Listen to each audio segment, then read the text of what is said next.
4번째 강의가 이제 마지막인데 우리나라 날씨의 변화를 배울 거예요. 너희들도 등교할 때 부모님들하고 실랑이를 할 때가 있을 거야. 비가 오니까 옷 좀 더 입고 가라든지 아니면 그렇게 입고 가면 오늘 추울 텐데 라고 걱정하면 아 괜찮아 라면서 이제 버릇없이 얘기하는 경우가 굉장히 많죠. 선생님도 오늘 날씨가 변하면 얼마나 변하겠어. 그 정도는 나도 충분히 커버할 수 있다. 큰소리 땅땅 치면서 나왔는데 아 이거 내가 겪어보지 못한 급 변화를 겪으면서 추위에 떨면서 엄청나게 고통스러웠던 적이 사실 솔직히 많아요.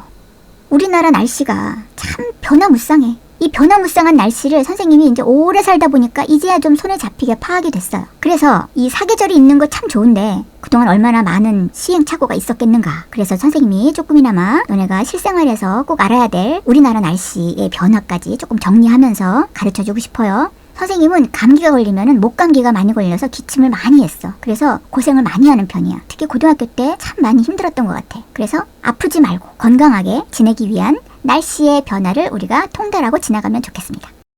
첫 번째, 기단. 자, 이게 뭐냐? 공기 덩어리라는 뜻이에요. 성질은 뭐냐면 특히 기온과 습도를 얘기해요. 성질이 일정한 거대한 공기 덩어리를 기단이라고 한다. 단은 묶음을 얘기하는 거죠. 그래서 공기 묶음, 공기 덩어리를 기단이라고 한다. 지금 우리나라를 중심으로 4방향에 큰 지역이 있는데 그 기후를 닮은 공기 덩어리가 형성되는데 어떤 시기에 각각 불어오는지 요거를 꼭 외우셔야 합니다. 2번, 우리나라에 영향을 미치는 기단과 날씨가 4개가 일단 구성되어 있죠. 양쯔강 기단, 오호츠크의 기단, 북태평양 기단, 시베리아 기단 이렇게 4가지가 있어요. 자, 그러면 북태평양 기단과 시베리아 기단은 어딘지 알죠? 지금 일본 건너편에 커다란 태평양이 있는데 북쪽에 있는 태평양이라서 북태평양 기단이야. 그리고 우리나라 왼쪽, 북쪽과 서쪽 사이 저 중국 위쪽인데 시베리아 쪽에서 생긴 공기덩어리가 오는 데라서 시베리아 기단이 형성되는 곳이다. 자, 그럼 양쯔강 기단은 저 분홍색으로 표현된 중국 남쪽이죠. 양쯔강 기단이 우리나라한테 영향을 또 줘요. 오른쪽 위에 파란 기단이 러시아의 태평양 해안 쪽에 있는 오호츠크해라 그래. 그래서 오호츠크해 기단이 오른쪽 위에 파란 덩어리 기단이에요. 자, 그러면 이제부터 기단의 특성을 설명할 건데 설명을 한번 들으면 저 지도만 보면 기단의 특성을 금방 이해할 수 있어. 그래서 우리나라보다 높은 지역에서 생긴 공기덩어리면 추운 데서 오는 거니까 추워. 우리보다 위도가 낮은 그 적도지방 쪽에 가까운 지역에서 생긴 공기덩어리면 더 더울 거 아니야. 그럼 얘는 고온의 기단이다. 이렇게 판단하면 돼요. 그러면 저 북태평양 기단은 우리나라보다 적도에 가까운 아래쪽에서 생성돼서 오니까 우리나라에 오면 우리가 볼 때는 아우 너무나 더운 공기덩어리가 오는 거겠죠. 그래서 고온이면서 태평양에서 생긴 공기덩어리니까 습기가 많다. 고온 다습한 기단이다. 이렇게 판단하면 되는 거야. 그러니까 이거를 외울 필요가 전혀 없죠. 우리나라를 중심으로 어디에서 생겼나 그 생긴 지역만 보면 이 공기덩어리의 특성을 너무나 쉽게 판단할 수 있어요. 그래서 우리 앞선 강의에서 선생님이 바람의 방향은 어디로 불어가는가가 중요한 게 아니고 어디서 불어오는가가 중요하다 그랬어요. 어디서 불어오는가가 왜 중요하냐면 불어오는 지역의 기온 또 습도 이런 것들을 닮아서 고스란히 가져오기 때문에 그래. 자, 이제 이거를 기준으로 우리 이제 한번 정리하면 끝납니다. 북태평양 기단은 여름에 우리나라에 오는데 무덥고 습한 날씨를 가져온다. 얘 때문에. 그리고 폭염과 열대야를 형성한다. 저번 시간 3강에서 배운 거랑 빨리 연결해서 우리 외워버리자. 우리 해륙풍과 남동계절풍 배웠죠? 그럼 지금 여름에 남동계절풍이 분다 그랬잖아? 남쪽과 동쪽 사이에 남동계절풍이 바로 부는데 남동쪽에서 오는 기단의 이름이 뭐다? 북태평양 기단이다. 고온 다습하다. 그래서 무덥고 습한 날씨를 가져오고 폭염과 열대야를 형성한다. 됐죠? 자, 그럼 시베리아 기단. 우리 겨울에 계절풍은 해륙풍과 똑같은 원리로 우리나라는 육지에서 바다 쪽으로 바람이 분다. 북서쪽에서 계절풍이 육풍처럼 부는데 지금 여기 보니까 시베리아 기단이 육풍처럼 계절풍이 부니까 대륙에서 부는 바람이고 우리나라보다 더 추운 위쪽에서 생긴 기단이므로 춥고 건조한 날씨를 우리한테 주고 매우 추운 한파를 몰고 온다. 이렇게 연결이 되는 거예요. 자, 그러면 양쯔강 기단과 오호츠크의 기단의 특성만 기억하면 되는데, 양쯔강 기단은 봄과 가을에, 오호츠크의 기단은 초여름에 우리나라에 영향을 미치는데, 양쯔강 기단은 강 때문에 습기가 막 굉장히 많지는 않아. 바다처럼. 대륙에서 생긴 기단이라고 생각하고 건조한 기단이라고 생각해야 돼. 강이라 그래서 절대로 물이 막 습기가 엄청 많다고 생각하면 절대로 안 됩니다. 온난하고 건조한 기단이다.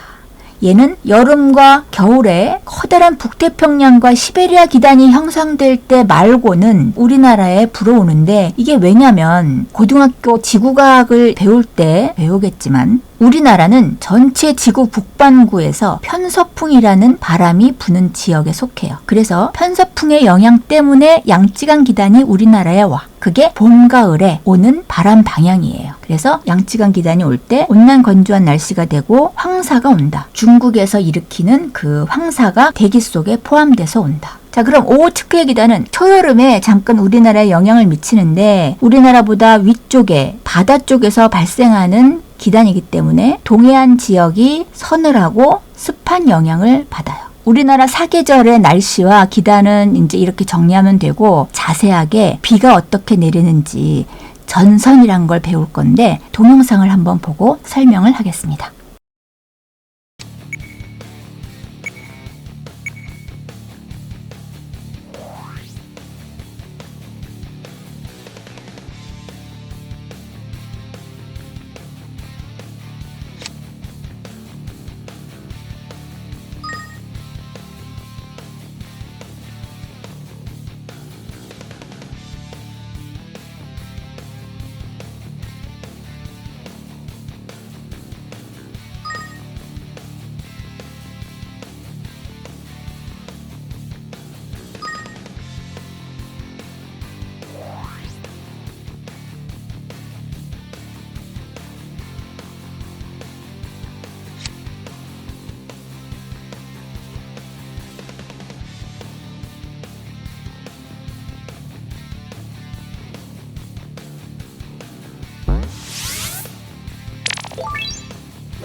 자, 이번에 배울 내용은 구름과 비에 대해서 배울 거야. 처음에 얘기한 것처럼 가장 우리가 급격하게 날씨 변화를 느낄 수 있는 게 비가 오고 비가 그친 다음에 날씨 변화예요. 그러기 위해서 꼭 알아야 될 게 한랭전선과 온난전선입니다. 자, 전선은 동영상에서 봤어요. 전선면이라는 걸 먼저 배웠는데, 전선면과 지표면이 이루는 경계선을 전선이라고 그래. 파란 액체하고 빨간 액체하고 만났을 때 경계면이 생기는 걸 배웠죠. 그럼 그 경계면은 바닥면하고 만났을 때 면과 면이 만나면 선이 생겨. 그 우리 실험 동영상에서 본 거를 거대한 지표면 위에 대기 중에서 일어나는 현상이라고 확대해서 생각하면 우리는 그 수조 안에 하찮은 존재라고 이제 생각을 하세요. 거대한 공기덩어리가 대기 중에서 만나면서 생기는 날씨 변화를 느끼는 바닥에서 생활하는 존재가 우린 거야. 그러면 실험 동영상에서 전선면이 생겼잖아. 두 공기덩어리가 만나면서 경계를 이루는 면이 생겼는데, 그 면이 바닥과 만나서 생기는 그 선을 전선이라 그래요. 이게 개방된 곳이라면 점점 어느 쪽으로인가 이동을 할 거야. 그때 이 경계면이 또는 경계선이 같이 서서히 움직여요. 이걸 우리가 느낄 수가 있어. 그래서 우리 일기예보를 보면 오후 5시 경에는 이 전선이 물러가면서 날씨가 쾌청하게 바뀌겠습니다. 뭐 이런 예보를 한단 말이야. 이게 뭐냐면 시간이 지나면서 전선면과 전선이 움직이기 때문에 그래.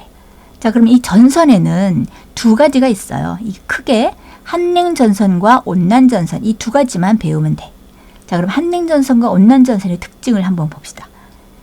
자, 이름에서 볼 수 있듯이 한냉전선은 찬 공기가 오면서 생기는 전선을 한냉전선이라고 하고, 온난전선은 따뜻한 공기가 올 때 만든 전선을 온난전선이라고 합니다. 자, 그래서 일단 한냉전선부터 봅시다. 한냉전선은 찬 공기가 오는 거야. 그럼 그 얘기는 뭐냐면 지금 있는 공기가 다가오는 찬 공기보다 더 따뜻하다는 얘기야. 그러면 당연히 우리 동영상에서 봤듯이 찬 공기와 따뜻한 공기가 만나면 따뜻한 애가 위로 가고 찬 공기가 밑으로 가요.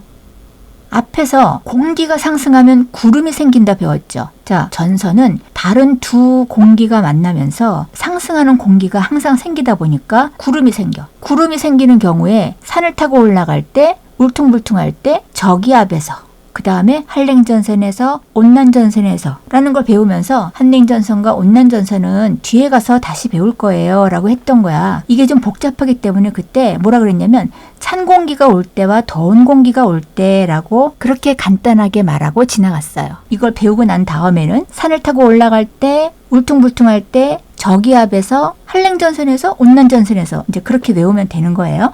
자, 그래서 찬 공기가 오면 따뜻한 공기와 만나서 따뜻한 공기가 위로 올라가면서 구름이 생기는데, 자, 조금 있다가 온난전선을 배우겠지만 이 경우는 찬 공기도 움직이고 따뜻한 공기가 워낙 적극적인 애라서 위로 슉 올라가니까 두 개가 동시에 같이 움직여. 즉 적극적으로 움직이는 애가 두 기단이에요. 그래서 전선면의 기울기도 급한 기울기를 갖게 되면서 구름도 위로 생기는 어떤 구름이 생긴다? 기억나니? 저군형 구름이 생긴다 했어. 이 저군형 구름은 위로 크게 솟은 구름이기 때문에 어떤 비를 내리겠다? 소나기를 내린다. 근데 위로 솟았으니까 좁은 지역에 소나기를 내린다. 자, 우리 겪어봤더니 소나기는 짧고 굵게 내리고 금방 그치는 경향이 있죠. 이게 왜냐면 구름이 생길 때 이 수증기의 양은 한정적인데 위로 생기는 구름이 생겼으니까 굵게 빨리 내리고, 하지만 양은 한정적이니까 오래 내리지 못하고 끝내버리는 소나기가 내리는 거죠. 자, 이런 경우가 바로 한냉전선에서 내리는 소나기다. 자, 근데 지금 진행 방향이 왼쪽에서 오른쪽으로 가기 때문에 점점점 전선이 왼쪽에서 오른쪽으로 진행된다. 그러면 전선의 어느 쪽에서 비가 온다? 전선 뒤에서 비가 온다. 모든 게 이해가 되죠. 그리고 시험에서도 저 그림이 나오면서 저걸 가지고 판단하면 되니까 꼭 외울 필요는 없습니다. 이해하면 돼요. 자, 그 다음에 온난전선은 좀 전에 봤던 거와는 완전 다르게 따뜻한 공기가 올 때 생기는 전선을 말합니다. 자, 그러면 지금 있는 공기가 찬 공기라는 뜻인데 따뜻한 공기가 오니까 찬 공기는 별로 그렇게 빨리 움직이지 않아. 따뜻한 공기가 몰려오면서 얘는 타고 올라가. 찬 공기를 막 밀어내는 것보다는 위로 올라가서 타고 올라가기 때문에 아까 한냉전선보다는 그렇게 급속하게 변화를 겪지 않아요. 그래서 위로 천천히 타고 올라가면서 구름을 형성하는데, 그래서 넓은 지역에 층운형 구름을 형성한다. 그러면서 전선이 얘도 왼쪽에서 오른쪽으로 점점점 진행을 한다면 전선이 이동하는 방향, 즉 오른쪽에 비를 내리면서 전선이 이동하겠다 하는 거죠. 그럼 이 비는 보슬비나 좀 오래 내리는 지속적인 비를 내리는데, 이 비가 그치면 기온이 어떨 것 같아요? 찬 공기가 지나가고 따뜻한 공기가 오겠죠. 그래서 뭔가 비가 온 다음에 추워지는 게 아니고 온도가 좀 올라가. 그래서 항상 비가 온 다음에는 추워진다고 알고 있지만 이렇게 보슬비나 오래 지속적으로 찬찬히 내리는 비가 온 다음에는 온도가 올라갈 가능성이 있다 라고 생각하시면 돼요. 자, 이게 온난전선의 특징입니다. 자, 그러면 한냉전선과 온난전선 두 개의 극단적으로 다른 특징이 있는 두 전선을 배웠으니까 비교를 하면서 정리를 한번 해봅시다. 자, 한냉전선 먼저 얘기하고 온난전선 뒤에 얘기할게요. 전선면의 기울기는 급하다, 완만하다. 구름의 종류는 저군형 구름, 층운형 구름. 비의 형태는 한냉전선은 전선 뒤쪽에 좁은 지역에 소나기성 비가 오고, 온난전선은 전선 앞쪽에 넓은 구역에 지속적인 비를 내린다. 이동 속도는 한냉전선은 두 기단이 같이 급속하게 변하기 때문에 이동 속도가 빠르다. 온난전선은 이동 속도가 느리다. 전선 통과 후에 기온이 한냉전선 온도가 낮아지고 온난전선이 지나간 후에는 기온이 높아진다.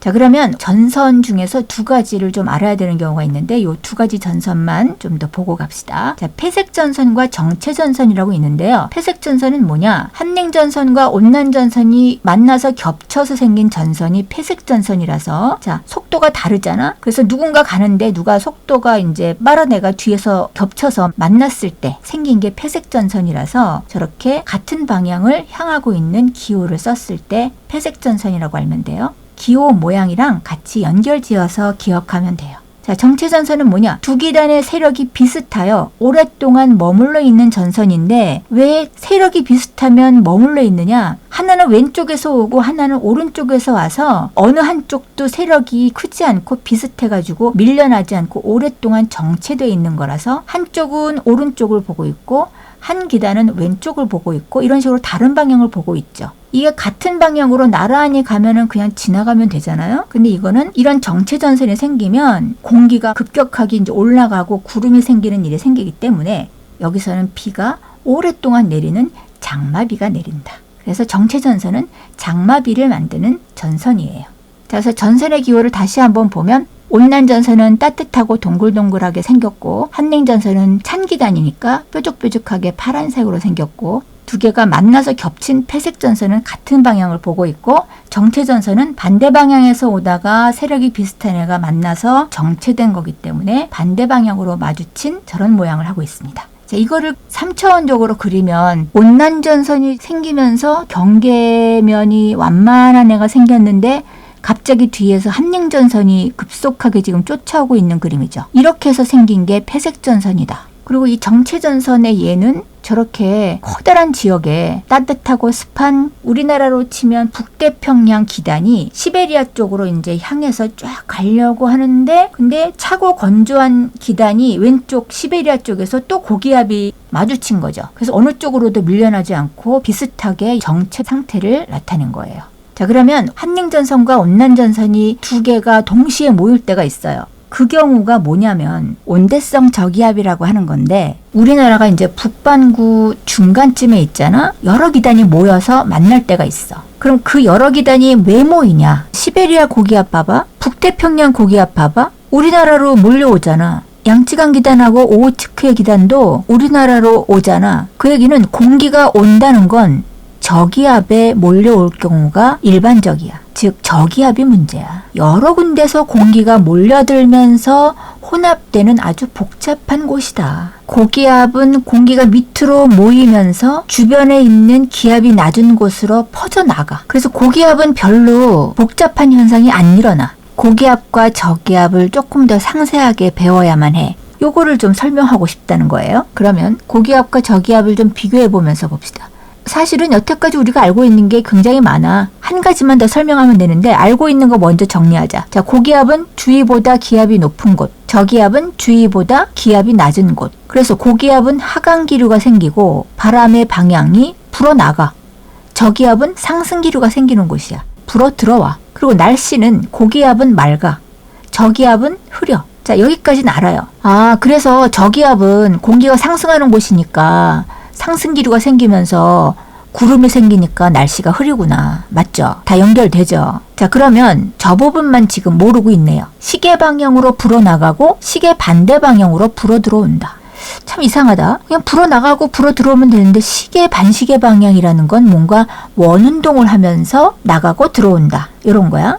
이것만 이해하면 되겠습니다. 자, 이걸 교과서가 개정되기 전에는 이 원리를 코리올리 효과라 그래서 자세하게 짚고 넘어간 적이 있지만 지금은 고기압에서는 시계 방향으로 저기압에서는 반시계 방향으로 이렇게만 설명하고 지나가요. 정확하게 얘기하면 이거는 지구 자전 때문에 나타나는 현상이고 받는 힘이다. 뭐냐면 자유로운 인공위성이라든지 야구공이라든지 운동하는 물체가 원래 목적지에 도착하지 않고 휘어지는 것처럼 느껴지는 효과 뭐 이런 거를 설명하는 건데 이게 북반구하고 남반구하고 방향이 반대로 나타나요.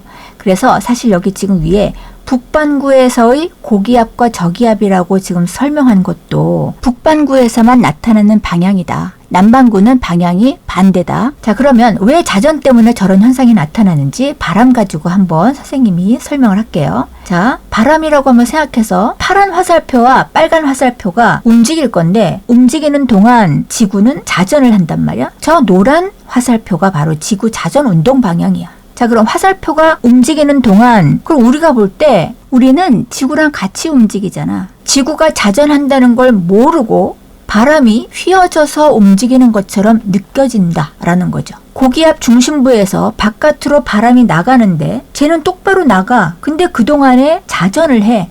자전 방향이 반시계 방향이야. 똑바로 나가던 바람이 휘어져서 움직이는 것처럼 보인다. 저기압에서는 반시계 방향으로 들어가는 것처럼, 고기압에서는 시계 방향으로 나오는 것처럼 우리는 기류를 느낀다라는 게 이 효과예요. 그래서 저기압은 공기가 들어가고 고기압은 공기가 나오는 곳인데 고기압이 시계 방향, 저기압은 반시계 방향이다. 이렇게만 알고 있으면 되겠습니다. 자, 이게 이유가 뭐라고요? 지구가 자전하기 때문에 그래. 이게 작은 크기의 바람이면 모르겠는데 커다란 크기의 공기의 움직임이면 시간이 좀 걸려. 그래서 휙 하고 큰 기단이 오랜 시간 동안 움직이다 보면 그동안 지구가 큰 움직임을 가져요. 자, 이거를 우리 전기에서 배웠듯이 직선도선 주변의 자기장처럼 오른손에 엄지 방향을 가지고 시계, 반시계 이렇게 손가락 방향으로 외우면 또 훨씬 간단하게 외워지겠죠? 드디어 온대저기압. 온대저기압이 왜 드디어냐? 한대지방도 아니고 열대지방도 아니고 중간, 우리나라와 같이 중간 지역에 있는 온대지역의 저기압은 각종 방향에서 공기가 모여드는 곳이 바로 저기압이겠죠. 그래서 온대저기압은 여러 가지 종류의 기단들이 모여들면서 만날 수 있는 곳이다. 중위도 지방에서 발달하는 것으로 전선을 동반하며 편서풍의 영향으로 서쪽에서 동쪽으로 이동한다. 아까 편서풍의 영향으로 봄, 가을에는 양쯔강 기단이 우리나라에 도착한다 그랬죠. 자, 양쯔강 기단이 우리나라 쪽으로 오는 그 방향이 편서풍의 방향이라고 연결 지으면 돼요. 그래서 온대 지역의 저기압을 우리가 연구하겠습니다. 지금 표를 보면 A, B, C 지역 세 군데로 나뉘었는데 왜냐면 이제 그림을 보면서 설명을 해야 돼요. 자, 이 그림의 온대 저기압을 표현한 그림인데 위에 있는 그림이 입체적으로 나타낸 그림이고 아래 그림은 이제 옆에서 본 그림이야. 자, 위에 있는 그림을 먼저 보면 북반구에서는 저기압이 반시계 방향으로 들어온다 그랬어. 지금 왼쪽에 찬 공기도 오른쪽에 지금 온난전선을 형성하는 따뜻한 공기도 지금 반시계 방향으로 이렇게 휘어져 들어오면서 전선이 지금 두 개가 생겼어요. 자, 그러면 한냉전선 먼저 보자. 찬 공기가 왼쪽에서 반시계 방향으로 이렇게 휘어져 들어오면서 파란 모양의 전선이 오른쪽을 향하고 있죠. 그러면 찬 공기가 몰려오면 따뜻한 공기는 위로 올라가면서 저군형 구름이 생기면서 전선 뒤쪽에 소나기형 구름이 온다 그랬어. 자, 그러면 오른쪽에 있는 온난전선은 따뜻한 공기가 먼저 지금 벌써 반시계 방향으로 몰려 들어가면서 따뜻한 공기가 위로 타고 올라가. 그래서 층운형 구름이 위로 타고 올라가면서 전선 앞쪽에 이 지속적인 비가 점점점 반시계 방향으로 이렇게 휘어져 들어갈 거니까 비가 그치고 난 다음에는 따뜻한 온도로 변하겠죠. 그래서 이 구름의 형태를 보세요. 오른쪽 앞을 지나서 저기압 중심부를 지나서 한랭전선 뒤까지 구름이 어마무시하게 크게 형성되어 있잖아. 우리가 보고 있는 앞에 가운데 부분은 구름이 없어요. 따뜻한 공기가 존재해. 그래서 이 앞부분만 빼고는 거의 대부분의 지역에 구름이 존재한다. 아, 우리 선생님 기분이 저기압이야. 그러면 매우 안 좋은 상태를 얘기하죠. 먹구름이 끼고 비가 쏟아질 것 같다. 이런 뜻을 내포하고 있죠. 이렇게 온대성 저기압에 한냉전선과 온난전선이 만났을 때 소나기가 내리는 곳을 A, 가운데 부분을 B, 온난전선 앞쪽을 C 이렇게 해가지고 세 군데의 특성을 살펴보면서 이해할 거야. 맨 위에 박스를 읽어봅시다. 중위도 지방에서 찬 기단과 따뜻한 기단이 만나서 반시계 방향으로 들어오는 곳이 바로 온대성 저기압이다. 찬 공기가 와서 만들어지는 한냉전선 뒤에는 저군형 구름이 소나기를 내리고 층운형 구름은 온난전선 앞쪽에 형성돼서 지속적인 비를 내린다. 자, 그러면 말풍선 까만 거 보세요. 온난전선이 지나가면 이제 온도가 따뜻해지고 그 다음에 이제 저 왼쪽에 있는 한냉전선이 이제 찾아오겠죠. 그런데 이 두 개의 전선의 이동 속도가 누가 더 빠르다 그랬어요? 한냉전선이 더 빠르다 그랬죠. 그래서 온난전선이 지나가면서 이제 나중에는 이 한냉전선이 급속하게 쫓아오면서 이제 이게 겹쳐. 한냉전선이 지나가면 온도가 낮아지면서 이제 이게 지나가겠죠. 자, 그러면 아래쪽에 지표면을 우리가 옆에서 본 단면을 봤는데 이거를 왼쪽을 서쪽, 오른쪽을 동쪽이라고 보면 지금 진행 방향은 지금 반시계 방향으로 공기들이 몰려 들어오면서 생기는 온대성 저기압은 북반구에서는 편서풍의 영향을 받아서 왼쪽 서쪽에서 오른쪽 동쪽으로 서서히 이동한다. 우리나라는 겨울과 여름에 큰 기단이 없을 때는 편서풍의 영향을 받는다 그랬지. 봄과 가을에 편서풍의 영향은 양쯔강 기단이 우리나라에 영향을 미치는 바로 그 방향이 편서풍 방향이야. 약간 비스듬한 방향인데 옆에서 보면 왼쪽에서 오른쪽처럼 이렇게 표현할 수 있어요. 그래서 이 온대성 저기압은 왼쪽 서쪽에서 오른쪽 동쪽으로 서서히 이동한다 라고 또 알고 있으면 되겠습니다. 자, 그래서 이 온대성 저기압을 표로 간단하게 정리하면 지금 ABC로 정리했는데 아까 위에서 그림을 다시 보면 저 왼쪽 한냉전선 뒤가 A고 가운데가 B고 온난전선 앞쪽이 C라 그랬어. 다시 표를 보면 자, 기온은 A가 가장 낮고 B가 가장 높고 그 다음에 C는 B보다는 낮고 왜냐면 지금 C는 온난전선이니까 B가 바로 따뜻한 공기가 오면서 온난전선이 생긴 데가 C죠. 그래서 B보다는 C가 온도가 낮다라고 하면 돼요. 그 다음에 A는 강수가 어떤 현상을 나타내? 좁은 지역에 소나기성 비를 내리고 C는 넓은 지역에 지속적인 비를 내리고 B는 맑음 상태다. 가장 중요하게 우리가 기억해야 할 거는 가운데는 따뜻한 공기고 오른쪽에 온난전선 앞에는 맑은 장소, 가운데보다는 찬 공기고 그 다음에 왼쪽에 한냉전선 뒤도 찬 공기가 몰려오는 곳이고 그리고 왼쪽에는 한냉전선 뒤에가 소나기가 오는 저군형 구름이 생기는 곳이고 오른쪽에 온난전선 앞에도 비가 오는 곳인데 여기는 층운형 구름이 비를 내린다. 이렇게 저 그림을 잘 기억해 두면 좋겠습니다.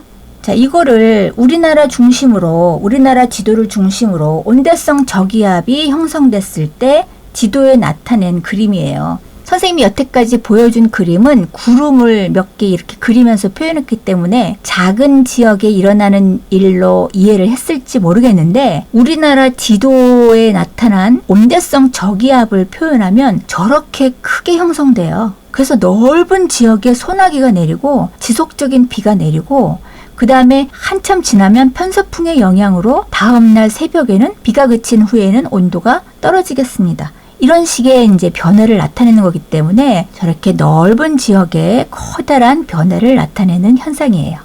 자, 북반구 저기압의 중심이기 때문에 저 온대성 저기압의 저 중심부는 저라고 표시해놨죠. 점점 편서풍의 영향으로 오른쪽으로 옮겨간다.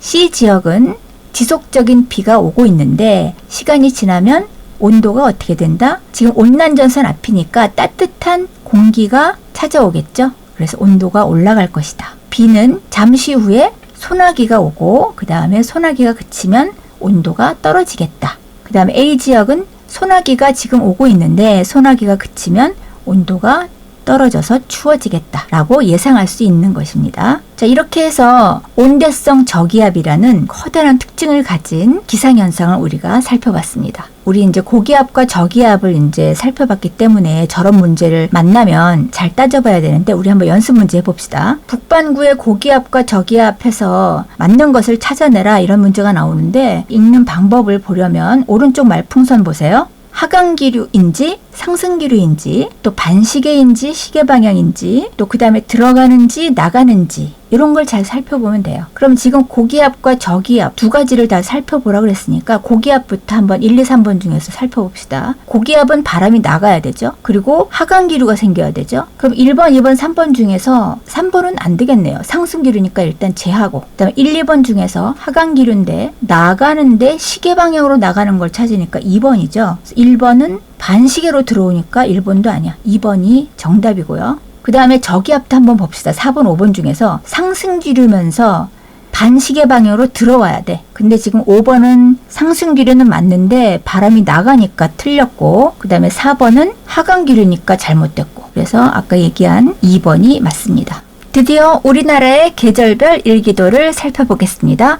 봄, 여름, 가을, 겨울. 우리나라 사계절을 지배하는 기단 4가지는 우리가 먼저 살펴봤죠. 그거를 중심으로 지도를 가지고 정리를 해보겠어요. 자, 봄철과 가을철은 유사한 점이 많아. 이동성 고기압과 저기압이 자주 지나가므로 날씨 변화가 심하다. 따뜻하고 건조한 날씨며 황사, 꽃샘추위가 많이 찾아온다. 북태평양 기단의 세력이 약화되고 가을에 북태평양 기단의 세력이 약화된 때가 되겠죠. 낮과 밤의 기온 차이가 커지면서 첫서리가 내린다. 이제 겨울 전이란 얘기겠죠. 특히 큰 기단이 없다. 시베리아와 북태평양 기단처럼 큰 기단이 없고 편서풍의 영향 때문에 양쯔강 기단이 우리나라에 영향을 미치는 것이다. 자, 왜 낮과 밤의 기온 차이가 크냐면 대륙성 기단은 건조하기 때문에 해륙풍을 배우면서 그랬지, 물은 온도 변화가 더디다. 즉 습한 기단도 마찬가지야. 습한 기단은 온도 변화가 더딘데 건조한 기단은 온도 차이가 커요. 그래서 낮과 밤의 온도 차이가 큰 게 대륙성 기단의 특징이에요. 그래서 크고 작은 이동성 고기압이 생기면서 지금까지 설명한 온대성 저기압이 생성될 때가 봄, 가을이다. 자, 이제 일기도를 그려놓고 이게 봄철, 가을철이냐, 여름철, 겨울철 일기도냐 이렇게 이제 물어볼 때가 있는데 선생님이 특징을 가르쳐 줄게요. 자, 지금 보면 구별하는 방법은 시베리아 고기압이 북서쪽에 있느냐, 그 다음에 북태평양 고기압이 태평양 쪽에 있느냐, 그거를 먼저 보고, 그 다음에 자그마한 고기압이 여기저기 흩어져 있을 때는 봄, 가을이야. 지금 여기 보면은 시베리아 쪽하고 북태평양 쪽에 큰 고기압이 없죠. 그러면 봄, 가을인데 가을인지 봄인지 어떻게 아나요? 이동성 고기압이 나타났다 라고 보면 돼요. 그래서 말풍선 봅시다. 크고 작은 이동성 고기압이 생기면서 지금까지 설명한 온대성 저기압이 생성된 게 지금 봄, 가을 일기도의 특성이에요. 자, 그리고 지금 온대성 저기압이 하나 있어서 한랭전선하고 온난전선이 지금 겹쳐있는 저기압 하나가 있죠. 이거는 북태평양 고기압이 있는 여름 일기도도 아니고 시베리아 고기압이 크게 있는 겨울철 일기도도 아니야. 자, 저런 온대성 저기압이 형성될 때는 봄이나 가을이다. 이렇게 기억하시면 됩니다. 저것도 봄, 가을철 일기도예요.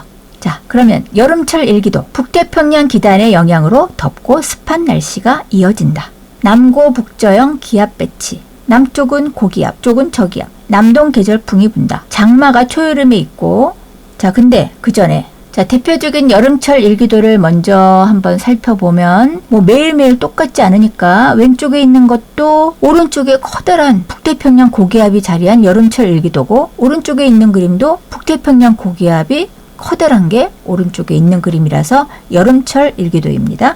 자, 그러면 고기압에서 저기압 쪽으로 바람이 불겠지. 그래서 읽어봅시다. 북반구니까 시계 방향으로 고기압에서 저기압 쪽으로 바람이 불어나간다.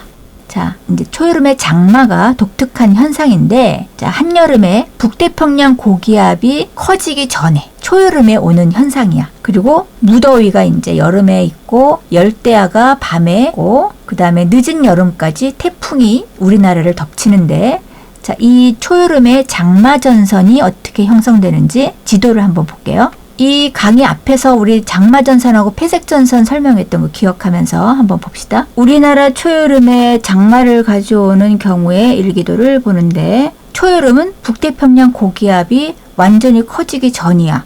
그래서 왼쪽에 있는 기단하고 오른쪽에 있는 기단하고 세력이 비등비등하게 맞서고 있을 때, 정체전선이 형성됐을 때. 그래서 전선이면 뭔가 공기가 차갑고 따뜻한 공기가 있으면 누군가가 올라가잖아? 그럼 구름이 막 생기면서 비가 올 텐데, 이런 게 엎치락뒤치락 하면서 비가 오랫동안 내리는 장마비가 내리게 되는 거예요. 그래서 초여름에는 북태평양 고기압이 바다 쪽에서 고온다습한 기단이 막 생기는데 계속 정체돼 있어. 저런 형태의 일기도는 우리나라 초여름 일기도가 되겠어요. 자, 그래서 말풍선을 한번 읽어보면 북태평양 고기압 세력이 점점 커지면서 정체전선이 생기고 장마비를 가져온다. 저게 바로 우리나라 초여름 일기도입니다. 자, 겨울철 시베리아 기단의 영향으로 춥고 건조한 날씨. 추운 건 알겠는데 왜 건조하죠? 대륙에서 생긴 기단이기 때문에 습기가 많지 않죠? 건조하다. 자, 서고 동저형 기압 배치. 완전히 서쪽, 완전히 동쪽이 아니고 북서쪽에서 남동쪽으로 부는 지리적 위치를 갖고 있는데 이거를 그냥 크게 서고 동저형 기압 배치라고 해요. 북서쪽에서 시베리아 기단이 오니까 북서계절풍이라고 한다. 한파가 몰아치고 폭설이 찾아온다. 이게 바로 우리나라 사계절 일기도의 특성입니다.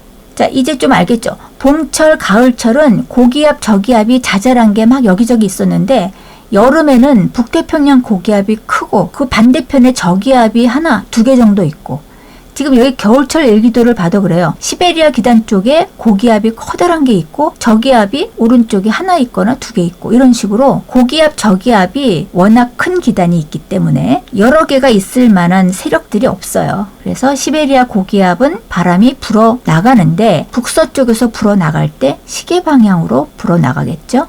그래서 서고 동저형 기압 배치라고 말합니다. 자, 그러면 이제 봄, 여름, 가을, 겨울 다 배웠으니까 저게 어느 계절의 일기도인지 한번 맞춰볼까요? 자, 왼쪽 그림은 저기압이 위에 두 개가 있고 오른쪽 태평양 쪽에 커다란 고기압이 형성되어 있으니까 여름철 일기도겠네. 그리고 오른쪽 일기도는 시베리아 쪽에 커다란 고기압이 엄청 큰 게 하나 있죠. 그래서 겨울철 일기도. 자, 왼쪽 그림은 오른쪽에 큰 고기압, 왼쪽에 큰 저기압이 두 개 있는데 정체전선이 우리나라에 크게 걸쳐 있죠. 초여름에 장마비를 내리는 정체전선이 있으니까 초여름 일기도. 자, 오른쪽 나 일기도는 이런 그림은 큰 고기압이 없고 고기압 몇 개, 저기압 몇 개가 섞여 있죠. 그래서 여름도 아니고 겨울도 아니야. 자, 그런데 이게 봄, 가을 일기도인 이유는 바로 저 온대성 저기압에 여기저기서 공기가 몰려들면서 한냉전선, 온난전선이 합쳐지고 있는 온대성 저기압이 형성돼 있다. 이거는 봄, 가을이다 라고 꼭 기억하시면 좋겠습니다. 그리고 이 두 일기도는 공통점이 북태평양 고기압도 아니고 시베리아 고기압도 아니고 저기압과 고기압이 작은 것들이 여기저기 분포돼 있죠. 그래서 봄, 가을 일기도라고 할 수 있겠습니다. 자, 이제 겨울철, 여름철 일기도하고 봄, 가을 일기도를 좀 구별할 수 있겠죠. 자, 바로바로 테스트로 들어가겠습니다. 1번, 한 곳에 오래 머물러 기온과 습도가 거의 일정해진 큰 공기 덩어리를 기단이라고 한다. 해양에서 발생한 기단은 습하고 고위도에서 발생한 기단은 한랭하다. 2번, 오른쪽 그림은 우리나라 주변의 기단을 나타낸 것이다. A부터 D 기단의 이름과 연관된 날씨를 선으로 연결하시오. A는 시베리아 기단, 서늘하고 한파를 불러오겠죠. 자, 이번에 B는 양쯔강 기단인데 강이라 그래서 습한 게 아니라 그랬죠. 우리나라보다 따뜻한 곳에서 오니까 고온이면서 건조하다. 근데 중국 쪽에서 오니까 황사를 가지고 온다. 3번에 C, 오호츠크의 기단이면서 우리나라보다 위쪽에서 오니까 추운 기단이면서 바다 쪽에서 습한 날씨를 유발한다. 자, D는 북태평양 기단이니까 무더위를 가져오고 습하고 그 다음에 폭염을 가져오는 우리나라 여름을 지배하는 기단이다. 3번, 성질이 다른 두 기단이 만나서 생기는 경계면을 전선면이라 하고 전선면이 지표면과 이루는 경계선을 전선이라고 한다. 오른쪽 그림은 전선의 단면을 나타낸 것이다. 가와 나에 해당하는 전선의 이름을 각각 쓰시오. 가는 찬 공기가 몰려오면서 만드는 한랭전선이고 나는 따뜻한 공기가 몰려오면서 위로 올라가고 있죠. 온난전선이다. 5번, 가는 나보다 전선면의 기울기가 급하고 이동 속도가 빠르며 좁은 지역에 소나기성 비를 내린다. 6번, 오른쪽 그림 가와 나는 북반구에서 나타나는 공기의 이동 모습을 나타낸 것이다. 가와 나는 각각 고기압과 저기압 중 어느 것에 해당하는가? 가는 하강 기류면서 시계 방향으로 나가니까 가가 고기압이고 나는 상승 기류면서 반시계 방향으로 바람이 들어오죠. 저기압을 나타내는 그림이다. 오른쪽 그림은 중위도 지방에서 발달하는 온대 저기압을 나타낸 것이다. 7번, A부터 C 중에서 현재 지속적인 비가 내리는 지역은 어느 곳인가? 온난전선이 오른쪽으로 몰려가면서 C 지역에 내리는 비가 층운형 구름을 만들고 있죠. 그래서 C 지역이 지속적인 비가 내리는 지역이다. 8번 A부터 C 중에서 현재 북서풍이 불고 있는 지역은 어느 곳인가? 북서풍, 북쪽과 서쪽 사이에서 바람이 분다. 지금 찬 공기가 불어오는 방향이 북서쪽이죠. 그래서 A 지역이 북서풍이 불고 있는 지역이다. 9번 A부터 C 중에서 현재 기온은 따뜻하지만 앞으로 소나기성 비가 내리고 기온이 낮아질 것으로 예상되는 지역은 어느 곳인가? 현재 따뜻하지만 소나기가 몰려올 것처럼 예상되는 곳은 얘네가 지금 편서풍의 영향으로 서쪽에서 동쪽으로 이렇게 몰려올 거니까 B 지역이 그렇게 될 것이다. 10번 지도에 기온, 기압, 풍향, 풍속, 고기압, 저기압, 전선 등을 기호로 표시한 것을 뭐라고 하는가? 일기도라고 한다. 자, 우리 기권과 날씨 마지막 4강을 드디어 마쳤습니다. 기출문제를 꼭 풀어보면서 선생님하고 공부한 것들을 복습하고 시험 잘 보시기 바랍니다.